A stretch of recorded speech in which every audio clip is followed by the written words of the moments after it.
regreso, son las 4:11 ya en este sol de la tarde, sol del país. Salimos ahorita medio quillados, ¿verdad que sí? Pero bueno, dejamos el tema porque ahora tenemos no quieren que uno toque palo ni nada de esa vaina. Ah, yo te dije, ¿verdad? Y a mí yo te digo, de la policía a mí no me extraña nada, de la disque policía reformada balaguerista de Abinader, porque yo sí creo eso, la policía balaguerista de Abinader. Porque la actuaciones como las que yo vi ese día, yo no las recuerdo antes de los 12 años. Cuando yo era un adolescente. Es un juicio unilateral que no corresponde a saber que ahora hay un nivel de información notificando a la policía. Sí, aunque tú no tengas datos. Existe una realidad. Bueno, el dato mío. No me la trate como que no hay cosa. Está bien, pero mi dato de la realidad es que ahí, de manera abrupta, una policía se paró a interrumpir un acto de las mujeres a propósito del 8 de marzo. Hay muchas sanciones, pero no puede conocerse que hay una tendencia de usted cambio. Está bien, yo sé, tu tendencia de cambio, todo lo que tú quieras. Yo estoy hablando de datos de la realidad. Y mi dato de la realidad lo que me dice es que interrupciones como esas tan abruptas, yo solo las recuerdo siendo una adolescente.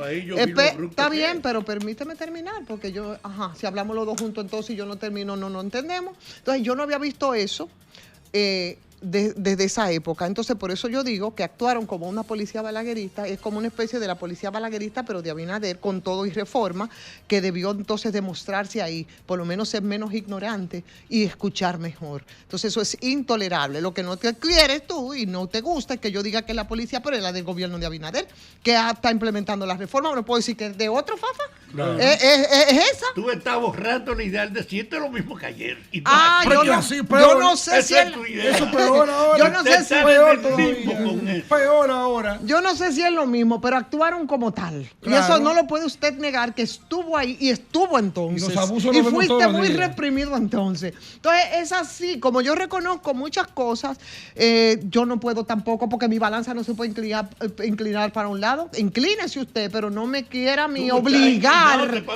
No me quieras obligar a que. La vocera del pasado. Dice la verdad ella, y eso duele, eso es lo que yo pasa. No soy vocera ni del pasado ni del presente. Yo lo que pero está bien. Tú eres una mujer dormada por la memoria, sí, no por la realidad. Bueno, pero yo no voy a hacer esa discusión contigo porque te contradices en lo que planteas y lo lamento mucho. Es que la realidad lo que mostró fue que esa policía de manera abrupta interrumpió una actividad en la que tú estabas porque él apoya, como lo hacían a la usanza de la policía balaguerista. Lo siento, Fafa, y ahora tenemos visita. Vamos a dejarlo el tema porque es una visita, vuelvo y repito, agradable. Siempre es grato recibir aquí al amigo Alex Moritán, director ejecutivo del programa Oportunidad, sobre todo cuántas oportunidades se necesitan, ¿verdad? A pesar de las que se implementan. Y ahorita, Alex, justamente nos hacía alguien una denuncia respecto a esos niveles de asistencia que se dan, los niveles de conciencia de la gente a veces, que se muestran hasta como insolidaridad, cuando decía una señora que nos llamó que entonces que las ayudas que te ofrecen de alguna forma y que después te las venden y que las acumulan, qué sé yo digo simultáneamente con los acompañamientos que se dan, también cómo se puede un poco trabajar esos niveles de conciencia, ¿no? De apoyarnos unos a otros, en las vulnerabilidades también, ¿no? En fin, dime, cuéntanos, Alex, ¿cómo va ese programa Oportunidad? Va súper bien, gracias a Dios. El programa 1424 cumple 4 años ahora en febrero de que empezó a trabajarse. Esta es una política que el presidente Luis Abinader diseñó de que era candidato, le dio visibilidad a una juventud que no estudiaba ni trabajaba, y específicamente cuando llegamos al Gabinete de Política Social, que estábamos haciendo la formulación del proyecto, pues teníamos mucha data a disposición con el mapa de la pobreza que tenía. ¿Cuál es el contenido de lo que ustedes hacen? En esa medida, ahí priorizamos una población puntual, que era la que más carenciada. Nosotros trabajamos específicamente jóvenes de pobreza extrema, madres adolescentes con uniones tempranas, jóvenes sin documentación, dominicanos, claro está, y jóvenes con antecedentes judiciales. Nosotros hacemos este programa, lo que imparte formación técnico-vocacional, da un acompañamiento integral, vocacional exactamente, mediante algunas alianzas que hemos hecho. Da un acompañamiento integral, porque procurar el cambio en ese joven, hay que generar un quiebre en él, porque un joven que ha crecido en un ambiente de mucha adversidad, que ha pasado muchas situaciones, que no tiene confianza en él mismo, y nosotros procuramos primero que ese joven aborde esos traumas que ha tenido, que ese joven pueda construir en su vida un propósito y que sepa que el único camino hacia eso. Técnicos que asisten, especialistas, psicólogos, psiquiatras. Así es, mira, nosotros tenemos un acuerdo con 27 instituciones del Estado Dominicano, incluyendo 27. el Infotep, 27 instituciones del Estado Dominicano, Incluyendo públicas el y Infotep. privadas, incluyendo el Infotep, quien es Es que el nos que le da provee las los clases a facilitadores, exactamente, nos da las clases, nosotros impartimos docencia y tenemos un equipo de intervención comunitario que está compuesto por psicólogos, como dice Félix, trabajadores sociales y promotores. Ese equipo, cuando va a entrar a un territorio, lo primero que hace es una asamblea con el liderazgo comunitario de ahí para que le ayude a identificar a esa población que estamos buscando, que es la más carenciada, la que no tiene la voluntad de, por ejemplo, una institución como Infotec con tanto prestigio, Sí. de ir voluntariamente a inscribirse, de cumplir con requisitos. Nuestro equipo sale a la Y calle, no participa, lo persuade. no participa el programa 1430 en 24. la mesa de seguridad ciudadana. Así es. En principio, cuando empezamos, solamente veíamos el mapa de Ciubén y el mapa de calor para que nos dijera cuáles eran los territorios que había que priorizar. La visibilidad que le dábamos era por un tema de pobreza. Ahora, gracias al presidente Luis Abinader que tuvo la visión, estamos viendo también en la Mesa de Seguridad Ciudadana cuáles son los sectores más violentos por el indicador de denuncia y de violencia. Y estamos priorizando esos sectores para entrar ahí, ocupar esa juventud que está ociosa y que puede ser cautivada por la delincuencia. Y, o sea, estamos hablando entonces de ese grupo, de esa población que no solo es pobre, sino que ustedes los estimulan. ¿Cómo es ese trabajo, Alex? Porque los que son pobres se les da la asistencia, Exacto. quieren hacer cosas, pero hay otros que no, que hay una resistencia porque entienden que pueden de manera más fácil proveerse cosas. ¿Cómo ustedes logran captarlos, estimularlos e interesarlos para la reinserción con instrumentos a la mano como Por eso decía que el abordaje nuestro es integral, porque no está limitado solo a la formación. Nos hemos dado cuenta que el cambio no se produce en el joven pensando igual, pero tomando clases. O sea, nosotros, el equipo de psicólogos nuestro le levanta primero un perfil desde que llega, ve cuál es su condición y si el joven necesita un tratamiento individual porque tiene una situación de salud mental, por el equipo nuestro de psicólogos lo trabaja. Pero que si trabajamos con todo en términos generales, lo ayudamos a construir un propósito de vida. Un propósito de que el joven entienda de que mantenerse cerca del estudio y del trabajo es el único camino, que es el bien y que es lo sostenible. Claro, en paralelo a lo que ellos van estudiando, ese equipo de psicólogos lo trabaja, el equipo de trabajadores sociales le da seguimiento, vincula a los padres, vincula al ambiente. Trabajador y social. Trabajadores sociales tenemos también. Vamos a ver, porque tú acabas de entrar en un terreno que ha sido una debilidad histórica en el Estado Dominicano. En países desarrollados vemos que cuando hay un problema social, hay trabajadores sociales que asisten a las víctimas o que asisten donde hay un conato para buscar una solución. Entonces, ¿qué hacen esos trabajadores sociales y en qué consiste su trabajo? Mira, el equipo nuestro de intervención comunitaria, como te decía, nosotros tenemos ese equipo que lo coordinamos en territorio. El coordinador coordina, claro, está el equipo. ¿Quién es el coordinador? Hay un coordinador por territorio, por centro. Ese coordinador tiene psicólogos, promotores sociales y trabajadores. Los promotores son los que tienen que salir a la calle a identificar al joven, a levantarlo, a verlo. Los promotores y los trabajadores sociales tienen una cantidad de jóvenes asignadas.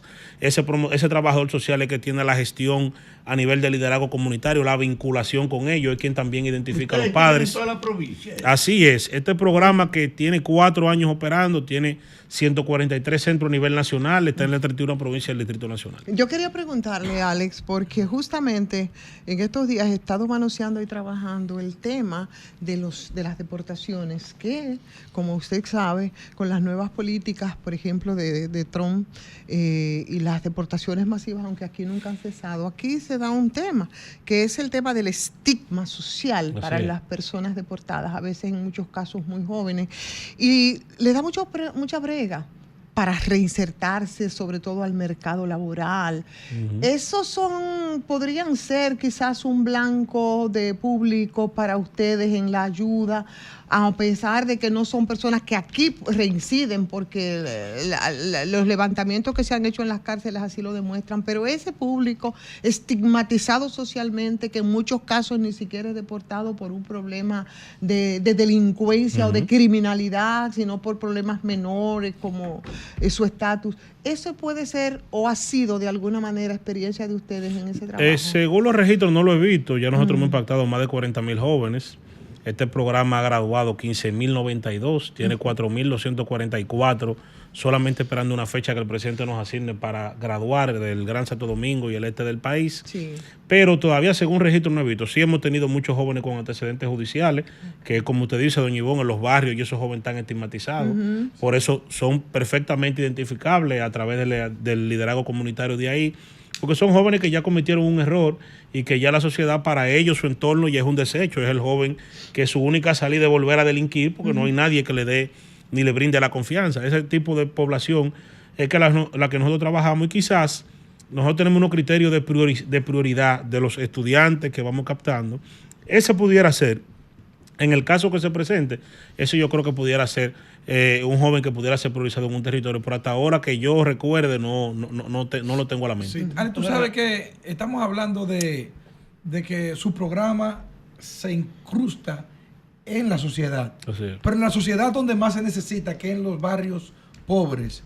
Pero al mismo tiempo también el Ministerio de Interior y Policía tiene una política de Estado que, según los propios jóvenes de los barrios, viene discriminando al joven porque escucha música, porque usa música, en ocasiones porque está en exceso, y también por el tema del consumo de alcohol. ¿Qué data han logrado ustedes levantar en base a todo esto que está ocurriendo? Y si eso prospera o no, o si es bueno o es malo. O sea, ¿qué información tienen ustedes? Mira, yo te puedo decir que nosotros somos parte y básicamente manejamos las acciones que vamos a tener. O sea, compartimos la información de las acciones que tenemos ahí. Conocemos cuáles son los barrios que son prioridad, pero no te sabría decir un dato específico general de lo que ellos están haciendo. Ahora, una de las partes que nosotros tenemos como componente del programa y que nos hace priorizar son los temas de presión de grupo. Son los sectores que hay una alta incidencia delictiva y un sector que también es altamente vulnerable. Nosotros priorizamos por esa cantidad, y quizás el sector que nosotros estamos priorizando, que hay presión de grupo, pues puede estar asociado a temas de pandillas, pues puede estar asociado a temas de bandas que ahí operan, y básicamente esos son criterios de elegibilidad para nosotros priorizar un joven frente a otro en este programa. Aquí nosotros solamente discriminamos al que más puede, porque hay otras iniciativas del gobierno, de joven con voluntad, de joven con otra composición de hogar y con otro nivel de oportunidad. Aquí solamente priorizamos los que tienen mayores necesidades. Ese es el área de trabajo de el hijo de Peñagó. Así es. Y usted tiene un equipo de dirección donde participa esa diversidad de sectores, del psiquiatra, del psicólogo, de ustedes. Bueno, sí, don Tony Peñaguaba coordina el Gabinete de Políticas Sociales de la Presidencia. Toda la política social del Estado Dominicano, pues naturalmente tiene una visibilidad desde ahí, porque ¿qué es lo que hacemos del Gabinete de Política Social? Procurar generar políticas públicas que vayan orientadas a cerrar las brechas de desigualdad que hay entre un ciudadano y otro. Por eso tiene que darle visibilidad al individuo en su propio contexto y crear políticas públicas que ayuden a mitigar esa parte. En este caso, Oportunidad 1424 es una de las iniciativas, una estructura que ya ha permitido que podamos tener presencia de manera simultánea en 143 centros a nivel nacional, que ha podido impactar la cantidad de jóvenes que le dije, que ha podido graduar 15.092 jóvenes con una graduación que tuvimos el sábado en el Cibao del país de 1.340, 4.200 los próximos días. Y este año yo estoy seguro que nosotros impactaremos por lo menos 10, 15.000 estudiantes con las características que le dije, que por eso es que es tan importante la iniciativa. De esta población que ustedes han formado a través de este programa Oportunidad 1424, ¿cuántos han logrado insertarse al mercado laboral? Nosotros todavía no tenemos una herramienta que pueda hacer, mire, que yo le diga, mire, doña Ivonne, ponga el punto ahí que usted le dio. Sí. Pero hicimos una encuesta en su momento, con un criterio interno, y nosotros hemos visto que de nuestros registros cerca de 9.500 estudiantes, de los que fueron beneficiarios nuestros, pues ya hoy tienen un empleo. Nosotros hemos hecho varios acuerdos porque el programa funciona de la siguiente manera. Toman docencia en clase, pero tienen unos beneficios. Nosotros hicimos un convenio con INAVIE y comedores económicos. Esos estudiantes en su docencia tienen comida diariamente.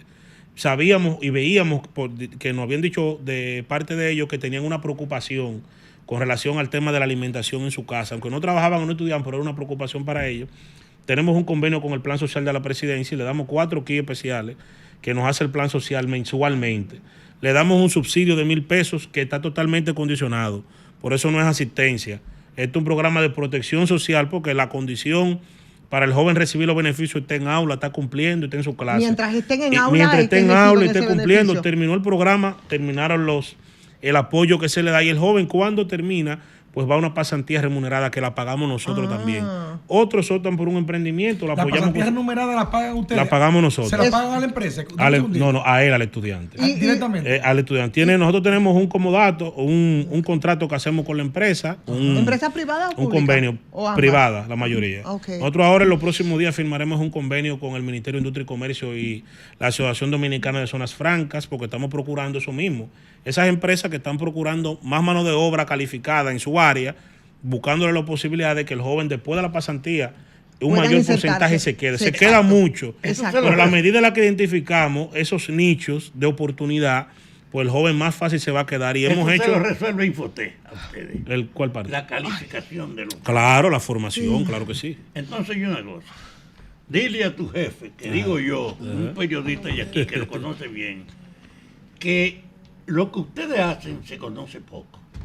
Que hace falta una divulgación mayor de su trabajo, porque yo estoy escuchando por primera vez su servicio, aunque no está ahí hablando, pero en el fondo a mí me alegra saber que usted está en una actividad. Y mira que Alex nos ha visitado yo había en otras venido ocasiones, aquí, claro.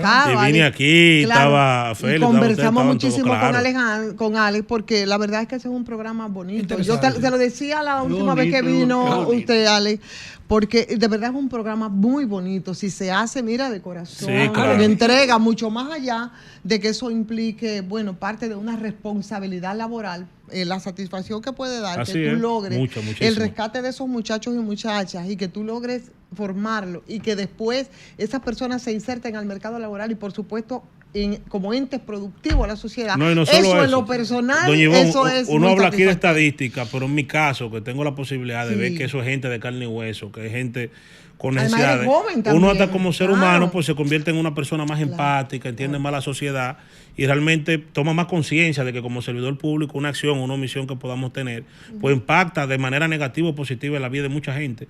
Y de verdad creo que es la satisfacción más bonita que me he llevado en este proceso, porque me ha hecho crecer mejor. Sí, como Ale, ser hay humano. una denuncia que le he visto constante en las redes sociales. No conozco su veracidad, pero te pregunto para darte la oportunidad de que haga la aclaración del lugar. ¿A qué se debe el aumento de la nómina del programa 1430? 1424. Perdón, 1424, que según las informaciones que se versan en las redes y algunos comunicadores amigos, que ha aumentado o sea prácticamente triplicado. Bueno, sí, ha crecido porque es un impacto. O sea, nosotros trabajamos con gente y la realidad es que cuando nosotros llegamos al programa eran 29 centros. Antes de eso, claro está, los recursos asignados era para un piloto me parece que eran de 300 y pico de estudiantes, 10 centros a nivel nacional. Naturalmente, hoy tenemos presencia en 143 centros a nivel nacional, una composición de equipo de aproximadamente 5 personas por equipo. Eso naturalmente va a tener un impacto. Bajo su tutela ahora? Cerca de 800 colaboradores nosotros tenemos en el programa 1424. Una parte que es el equipo de planta, pues naturalmente, para tú gestionar una población como la que tenemos hoy, en aula, que anda entre los 6 y 7 mil estudiantes, un equipo de cerca de 700 personas en la calle, más el equipo de planta, que es el que tiene que lograr la operatividad. Para lograr eso, pues claro que sí, que hay una asignación importante y permíteme decirte, Félix, que va a subir un poco más porque nosotros nos planteamos una meta de 150 centros, o sea, me faltan 7, pero el presidente tiene la intención de que lleguemos a territorios puntuales que tienen una alta incidencia delictiva y de precariedad, como por ejemplo lo es Cienfuegos en Santiago. Estamos buscando un local ahí para poder gestionar eso. Eso amerita que se contrate un personal que gestione ese centro. Estamos buscando unos centros aquí en Santo Domingo Oeste, que la proporcionalidad en el Gran Santo Domingo es donde tenemos una intervención quizá más baja con relación a otros municipios, y ahí pues vamos a tener que gestionar por lo menos uno en el Café, uno en Herrera, otro en el Pentágono. ¿Será el caso de que espontáneamente algunos jóvenes que están en esa situación acuden ellos espontáneamente, motu propio, a los centros? Mira, se da. Nuestra operatividad demanda y requiere que nuestro equipo vaya a campo y a territorio. O sea, nosotros nos convocamos abiertamente, como hacen las universidades y las otras instituciones de formación técnica, pero el joven que se nos acerca, pues nosotros lo validamos que verdaderamente cumple con los criterios, lo pasamos por Suben y para ver el índice de pobreza que tiene. Sí. Si es una madre adolescente tiene prioridad, si tiene antecedentes también, si no tiene documento también, nosotros hacemos el servicio para que ese joven consiga su primer documento. O sea, qué bueno que usted me habla de testimonio. Nosotros tuvimos un caso de una muchachita que no tenía documento y ya tenía hijos. Y para nosotros conseguir ese documento, tenía 2. Para conseguirle ese documento a esa joven, hubo primero que dotar de documentación a su abuela, a su mamá, a ella y a sus hijos. Ay, O sea, esa joven, era la familia entera que así es, era bachiller, pero no se le daba el certificado de bachiller, porque ustedes saben que por tratados universales de acceso a la educación, hay que inscribirte, te inscriben en la escuela, Ay, no te certifican. Las universidades no hay tratado para eso. La universidad no te recibe, ni a las otras instituciones de formación técnica. En nuestro caso, esa joven consiguió su visibilidad, su primera cédula. Se formó técnicamente, consiguió su bachiller y ya la joven hoy es un ente con visibilidad y productivo que su vida le cambió. Algo que ella venía arrastrando de generación en generación y que le iba a mantener condenada a ella y a sus hijos en el círculo de pobreza en el que ella se había desarrollado. No, maravilloso trabajo, Alejandro. Alex, ¿verdad? Sí, Alex. Alex. Está diciendo maravilloso trabajo. Gracias. Claro que sí, claro Si que es, sí. si es maravilloso, es maravilloso. Eso sí, porque eso sí. Gracias, Félix. la cosa buena hay que aplaudir así como se critica lo que está mal. Sí. Por supuesto, además que es un trabajo bonito. Sí, así Yo es. pienso que mucho más allá de ser un servidor público, es un trabajo de vocación. Si tú no tienes esa vocación, no es posible realmente hacerlo. Son de las cosas que a mí me gusta y ensalzo y me encantan, de verdad. Muchísimas gracias, Alex Morán, Siempre, por gracias estar con a ustedes. nosotros. Siempre Gracias a estamos ustedes. aquí abiertos para este tipo de cosas, de verdad, e informaciones que puedan fluir. Aquí estamos, Muchísimas gracias. Alejandro.